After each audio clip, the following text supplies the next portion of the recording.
উঠিয়াছে মুক্তির আশা, সনাতন জীর্ণ কুয়াচার চূর্ণ করি জাগো জনগণ। দৈন্য হাহাকার জীবন মরণ পরিপন, সে যুদ্ধ শুরু আজ কমরে, এসো মোরা মিলি একসাথ। ইন্টারন্যাশনাল বিদাবে মানব জাত, ইন্টারন্যাশনাল বিদাবে মানব জাত, শেষ যুদ্ধ শুরু আজ কমরে, এসো মোরা মিলি একসাথ। ইন্টারন্যাশনাল মিলাদে মানব জাত, জাগো জাগো জাগো সর্বহারা অনশন বন্দীকৃত দাস। শ্রমিক দিয়াছে আজ সারা, উঠিয়াছে মুক্তির আশ্বাস, সনাতন জীর্ণ কুয়াচা চূর্ণ করি জাগো জনগণ।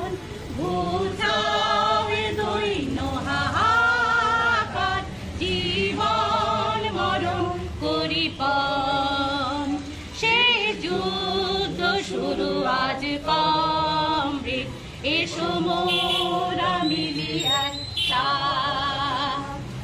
ইন্টারন্যাশনাল মিলাবে মানব জাত, সেই যুদ্ধ শুরু আজ কমরে, এসো মোরা মিলি একসাথ। ইন্টারন্যাশনাল মিলাবে মানব জাত, জাগো জাগো জাগো সর্বহারা অনশন বন্দীকৃত দাস। শ্রমিক দিয়াছে আজ সারা, উঠিয়াছে মুক্তির আশা, সনাতন জীর্ণ কুয়াচার চূর্ণ করি জাগো জনগণ। দৈন্য হাহাকার জীবন মরণ পরিপন, সে যুদ্ধ শুরু আজ কমরে, এসো মোরা মিলি একসাথ।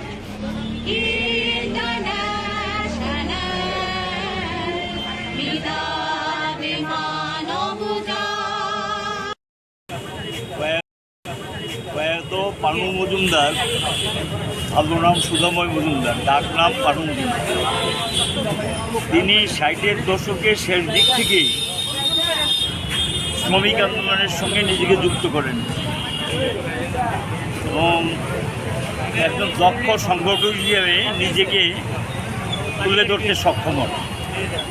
শ্রমিকদের সঙ্গে দিন যাপন, শ্রমিকদের সঙ্গে মেলামেশা, এবং তিনি চা বাগানই থাকতেন। গোটা রাজ্যে সমস্ত বাগানগুলোতে ঘুরে একজন অন্যতম সংগঠক হিসেবে কাজ করে ত্রিপুরা চা শ্রমিক ইউনিয়ন এবং CI2 গড়ে তুলেছেন। একটা সময়ে চা বাগান মালিকরা লাভ নাই বললে তারা বাগান ছেড়ে পালিয়ে যেতেন, এটা তাদের অজুহাত ছিল। বামফ্রন্ট সরকার প্রথম ক্ষমতা আসার পর এই দুর্গাবাড়ি চা বাগান, মানে যেটা বাগানের মালিক ফেলে চলে গিয়েছেন, এই অভুক্ত শ্রমিককে রক্ষা করার জন্য একটা সমবায় সমিতি করার প্রস্তাব আসে। পানু মজুমদারকে দায়িত্ব নিয়ে তখন সমবায় সমিতি গঠন করা হয় এবং সেই সমবায় সমিতি গঠনের পর থেকে ভারতবর্ষের অন্যতম একটা সফল সমবায় সমিতি হিসেবে তুলে ধরে সক্ষম হয়। এই কমরেড পানু মজুমদার যে ভূমিকা, শ্রমিকদেরকে সঙ্গে নিয়ে নিজেকে একজন দক্ষ সংগঠক আবারও প্রমাণ করলেন।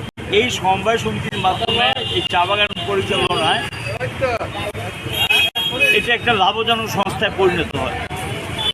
সারা রাজ্যের মানুষ, সারা দেশের মানুষ এই বাগান দেখতে আসেন এবং এই বাগানের যে উন্নতি এটা দেখে সকলেই অভিভূত হন। কী করে চা শ্রমিকরা একটা সমবায় তৈরি করে এভাবে চালাতে পারে।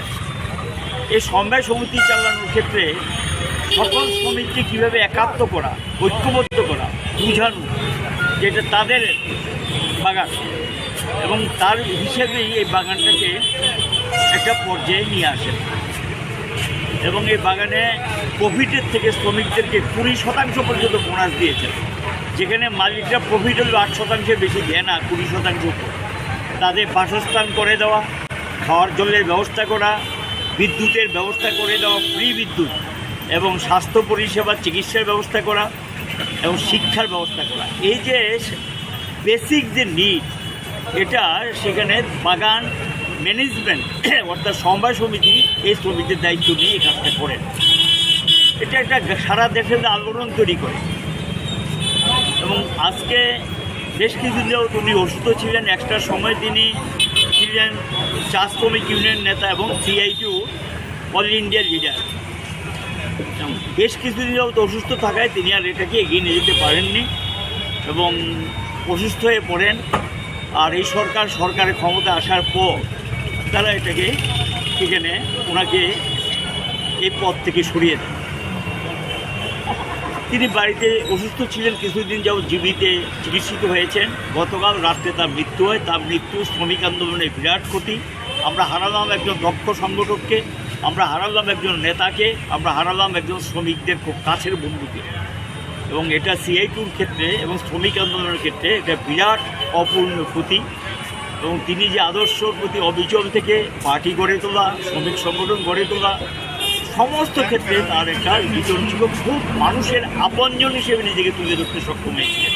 তার প্রয়াণে আমরা মর্মাহত এবং ওনার প্রতি আমার শ্রদ্ধা নিবেদন করছি। তার শোকসন্তপ্ত পরিবার পরিজনদের প্রতি সমবেদনা